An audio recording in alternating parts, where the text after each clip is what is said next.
Hello, this is Mr. Fredericks. This is a screencast on imperialism, but not just imperialism, imperialism in Hawaii. Now, as the United States went through its industrial revolution in the late 1800s, it created a massive amount of factories. But those factories were hungry for raw materials and places to sell the goods they produced with those raw materials. And there were about 10 other motivations for imperialism. That is another lesson. But the bottom line is the United States wanted an empire, wanted to conquer, and Hawaii would be on the list. So let's tell that story. Before 1800, Hawaii was known as the Sandwich Islands. Now, I'm talking about islands that are somewhat undiscovered. People are living there, but the Western world is oblivious. So where are the Hawaiian Islands? Well, yep, right there. Pretty much way off to the west and south of the continental United States. Right up in the middle of the ocean, Pacific Ocean, that is. So how were they discovered? Well, in 1778, an explorer by the name of James Cook. Now, that does sound like a good job to have, right? Just to explore, try to find stuff that nobody else has found. Well, he explored, and he found that island. Now, this is pretty much where Cook went all around the world. And once again, here is Hawaii right here. So he came across it. He's like, wow, I found something. He actually found a lot of things. But that said, after he found the islands, the world knew about them. And people are quick to go somewhere new, a place of great potential. So the United States, many Americans decided that they were going to move to Hawaii. At this time, the king of Hawaii saw all of this migration, these American immigrants, and he was fearful of it because obviously we lived in a world where when people come in that you don't trust, they often can conquer your land. So as a move of defense, he decided to join together all the little islands of Hawaii because it's an island chain. And to some extent, they were now united and better able to defend themselves. So Hawaii becomes kind of Hawaii, this group. Now years go by and they are living in freedom. However, as more and more Americans move in, and again, one of their motivations was as missionaries, because a major motivating factor was we're going to save them. Christianity at this time basically felt, and maybe even to some extent today, that if you did not believe in the Bible, in Christianity, in the good book, you were going to hell, and that we needed to save these people, pass on the word of God, and there was a lot of motivation. So missionaries there eventually had to eat, right? Support themselves, and they naturally became farmers as well. So more and more American farmers and missionaries that became farmers in Hawaii. Now farmers have to grow something, and that tropic led to sugar, just such a cash crop for that area. Sugar can only be grown in really warm areas, and this was one of them. So the farmers were successful because they made sugar, and Americans love sugar. But as they were getting rich, it created tension. Tension reason number one, Americans would make money utilizing all their know-how and and again, the money they already had to purchase all of this Hawaiian land, and they became more and more powerful. And with so many Americans, migrants buying Hawaiian land, there was less for the native people of Hawaii. Now, as the natives were losing money, this made the natives angry. So that also created tension. So it's not just that land was being bought up, it also led to American farmers kind of dominating that trade. Number two reason for tension, Hawaii is going to get a new king in 1874, so some time has gone by. And this king got angry. Why? Because Hawaiians generally started to be more poor, poverty-stricken, while the Americans dominated the economy. So the king made some public statement saying, no, we're going to fix this. Hawaii will be for the Hawaiians. And he wanted to take steps towards equality. Now that scared the white American migrants because they felt that the king was going to take a lot of steps, maybe even take their land away from them. But things got even worse. Number three reason why tension started to break out on that island. American migrant farmers living in Hawaii were finding great success with selling sugar and growing sugar, but they were selling sugar to Americans, and that made them money. The problem is there were also sugar farmers still in the United States. And they weren't happy because now these foreigners, which really were American migrants living in Hawaii, were now overselling them and putting them out of business. But these were people not living in the United States, and that made them angry. So the farmers were like, this isn't fair. Our sugar crops are being put out of business. Nobody's buying our sugar, American sugar. Losing money. So in 1880, people were like, what can we do about this? Well, the number one way to protect your domestic farmers, your domestic businesses, is to add tariffs on foreigners. So those farmers that were doing so well in Hawaii with all that sugar are not technically Americans anymore. They're living abroad. So tariffs were placed by the American government on foreign sugar, especially targeting the sugar made in Hawaii. So now those Hawaiian white farmers that consider themselves American migrants are losing money. They're sad. They're angry. So nobody wants to lose money. And this is going to lead to some anger, as we talked about. So then an opportunity came to lift the tariff, to get rid of this American tariff, and those white American migrants living in Hawaii have hope. They wanted something, or should I say the United States wanted something. And because the U.S. wanted something that was in Hawaii, that gave the Hawaiians leverage. Maybe we can lift these tariffs. So what did America want, the United States want? Pearl Harbor. They wanted to put a trading outpost, a refueling station there, a military base there. And they went to the king of Hawaii and they said, can we have this? We'll lift the tariffs on your crops, on your sugar, if you give it to us. Well, once again, that's where that harbor is, Pearl Harbor. Well, in 1886, an offer is made that I just talked about. Give us Pearl Harbor, no sugar tariff. Hawaii started having debates. Should we give up Pearl Harbor?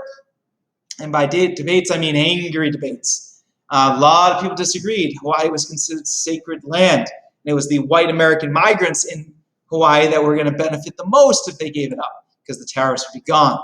What was the decision? King decided absolutely not.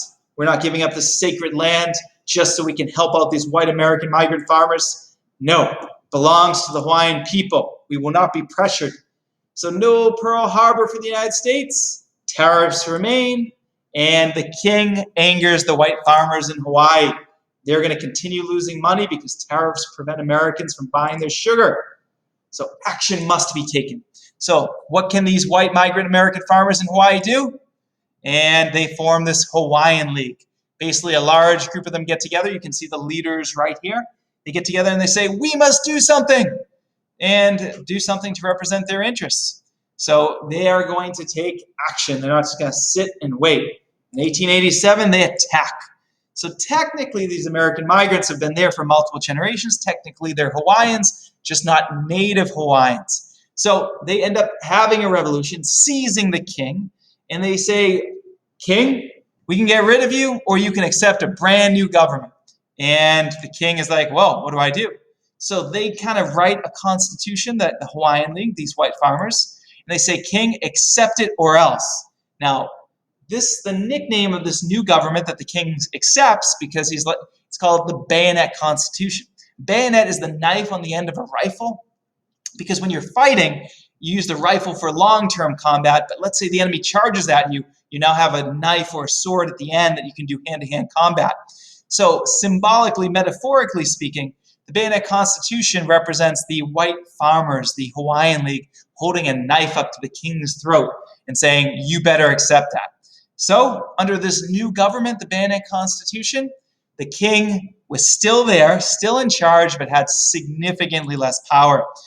Now, voting rights under this constitution, only if you had land, which meant only rich people, which meant the white farmers. 2/3 of Native Hawaiians no longer could vote. So Native Hawaiians lost power. And if you can't vote, that means the laws and the decisions don't reflect your wishes. Massive power loss. So who now controlled the laws and the way things were in Hawaii? The Hawaiian League, the white American farmers. Now, the first move of the new government, now that it's completely representing the interests of the white farmers, was Pearl Harbor. So they said, hey, United States, you still want Pearl Harbor? Take it. So they leased it to the U.S., and the tariffs were gone. So now those white farmers got exactly what they wanted through violence. Pearl Harbor's gone, Hawaiian League happy. Now people were buying Hawaiian sugar. But there is a trade-off, because now American farmers living in the U.S., now they're losing money, now that the Hawaiians were making it again. Years go by, and something, of course, changes. Those farmers call for, U.S. government, help us, nobody wants my sugar. Come 1890, that pressure works, and the United States repeals the sugar treaty. Basically, they're no longer leasing Pearl Harbor, but the sugar tariff is back on. The white Hawaiian farmers are angry after all their work. So the Americans in Hawaii had the same problem again. It's like we went back in time, but they got an idea. Annexation. If the United States takes over Hawaii, if Hawaii gets annexed by the U.S., then Hawaii will become part of the United States. And then no tariffs can be put on Hawaiian sugar because it will be American sugar. So this couldn't happen, though. This idea floated up, and the king stomped on it. He says, Hawaii is Hawaiian land, not U.S. land. Absolutely not. But it turns out not to matter, because 1 year later, in 1891, the king dies. Natural causes. Just got old. No revolution. But then his sister takes over, Queen Liliuokalani. And the queen, what does the first thing she do? Try to prove that she's tougher than her brother. Prove that she will step it up for her native Hawaiian people.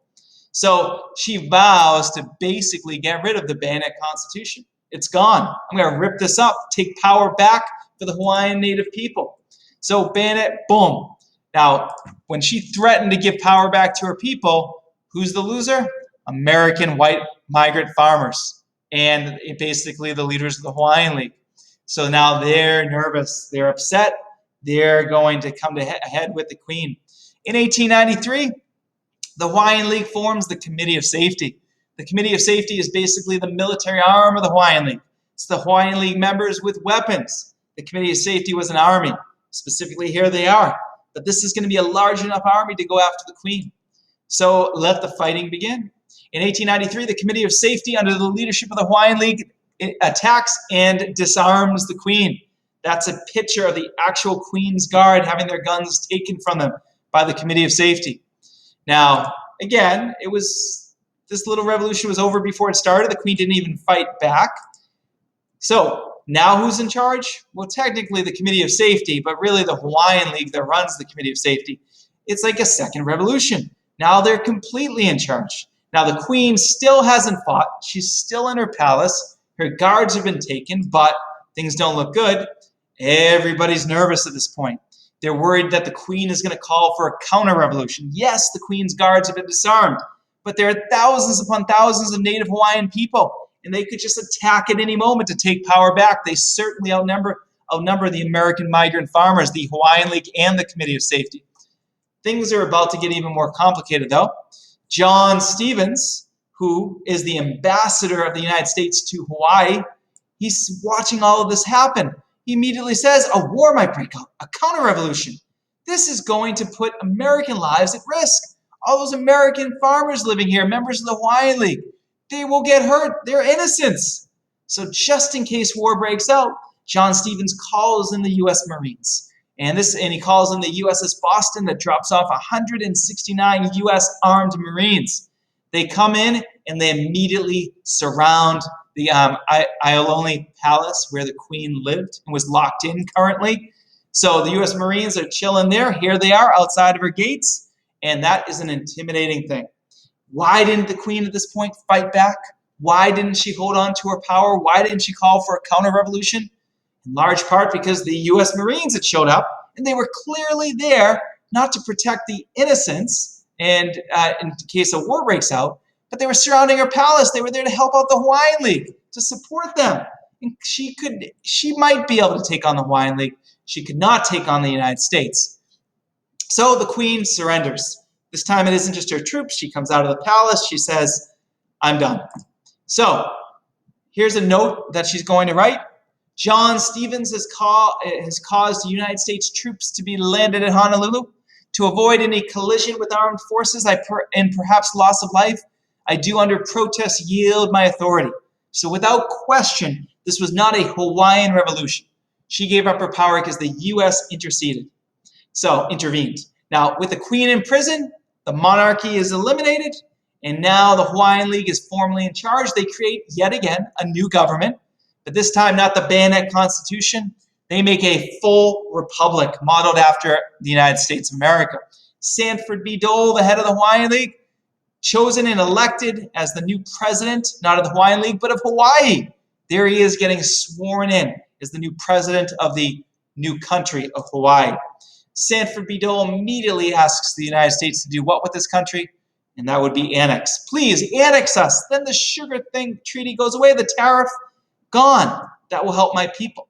No more tariffs. The problem was, at this point in 1893, the president of the United States was a guy named Grover Cleveland.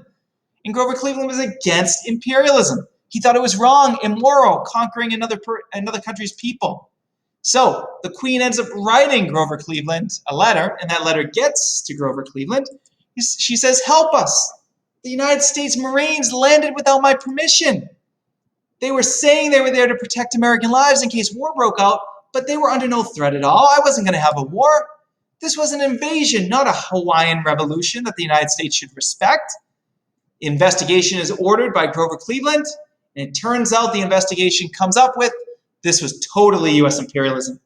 So this is not just the Hawaiian people just asking authentically to be annexed by the U.S. No, Americans conquered it. So Grover Cleveland comes to the conclusion the U.S. did play a role in attacking Hawaii, and he finds that most Hawaiians want nothing to do with the United States. Substantial wrong, this is a direct quote, has been done, and we should repair the monarchy. So Grover Cleveland tells President of Hawaii in a letter, or he calls his cell phone, not sure, but give Hawaii back to the Queen. You had no right to take it. You are a former American, and you conquered this area. Absolutely not. Give it back. We're not annexing you. Now, Sanford B. Dole at this point says, please, mind your business. This is a Hawaiian issue. I'm the president of Hawaii. You got nothing to do with this. So, no annexation. Grover Cleveland's like, nope. And Sanford Dole begins a 4-year presidency ruling over the country, a Republic of Hawaii. But in 1895, a counter-revolution is attempted to free the Queen. And at that point, it does fail. They are captured, and the Queen is permanently locked up until she dies in this building right here.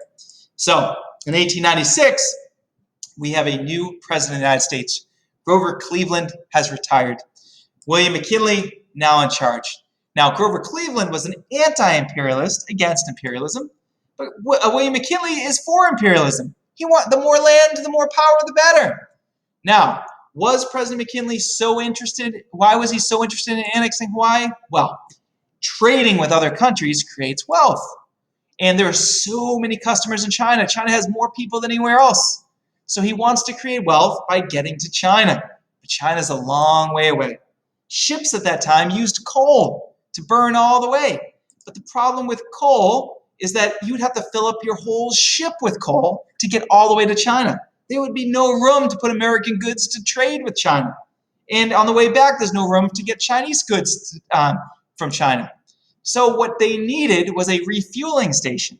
If the United States could get a place like Hawaii in the middle of the ocean, that way they wouldn't have to fill up their ships with all coal because they would only need half as much, because both ways they could just fill up more. So that's why William McKinley wanted Hawaii as a refueling station. And in 1898, President McKinley says, I'm not Grover Cleveland, I'm an imperialist. I want Hawaii. And then Sanford B. Dole says, great, we want in. That way we're part of the U.S., no more tariffs. Economically, we will be able to sell our sugar to everyone, particularly the U.S. Here's the annexation ceremony. Annex means make part of yourself. And now Hawaii becomes a territory of the United States. It is not yet a state. It doesn't have any representation in Congress, but it's part of the country, and therefore tariffs won't apply, and so on. Also, the U.S. will protect it because it belongs to it. Now, this is a political cartoon of the time. Basically, you're showing Uncle Sam of the United States marrying the native Hawaiians, Hawaii, and they are not happy about it. The U.S. is forcing this to happen. Not a positive thing for the native people. Now, all of this kind of continued to exist. The United States kept Hawaii, and that relationship kept going. Hawaii really didn't stay in the news much until 1941 when Japan attacked it. Now remember, when Japan attacked it, we had built up a huge military base there. So we're using Pearl Harbor now that Pearl Harbor belonged to the United States. And when Pearl Harbor was attacked, it was still just a territory, Hawaii was. Now that said, in 1959, Hawaii makes the news again. because Hawaii was added as the 50th state. Now, why was it added? Well, in part because Alaska was going to be added, and Alaska was a little more conservative, Hawaii was a little more liberal, Democrat versus Republican. If we were going to add one state, neither political party wanted an advantage to go to the other, so they figured let's add both in and create an element of balance. So in 1993, President Bill Clinton actually passed a bill apologizing to the Hawaiian people, saying it was an act of imperialism when we conquered you and took away your freedom. We are so sorry. And even today, there is still a kind of fringe movement, a free Hawaiian movement by the native Hawaiian people saying Hawaii should not be part of the United States. The United States conquered it, and the United States should let it go. Let the people be by themselves. So kind of the major theme here is imperialism an acceptable policy for a government to have? Should society be run survival of the fittest? Should a country conquer other places to make itself more fit, more strong? And again, that is a question for another presentation we have. And one final piece of this. And when I've done this presentation before, people were like, okay, we know Hawaii makes sugar, but don't they also make peaches and pineapples? And the answer is yes, they do. And the #1 fruit company in the world, I believe, is Dole. And Sanford Dole, we had talked about, that president of the Republic of Hawaii for 4 years. Does he have anything to do with the Dole Fruit Company? And the answer is yes. His cousin was James Dole, the founder of Dole Fruit. So you can say the largest fruit company in the world, I think that's true, is connected to Sanford Dole, president of Hawaii, and of course his cousin who ran the fruit company, James Dole. Pineapple, king of the world. So, in conclusion, this told the story of one example of the U.S. using imperialism to gain a great empire that would give it a military and economic advantage. Look for your assignment related to this in Google Classroom. Thank you.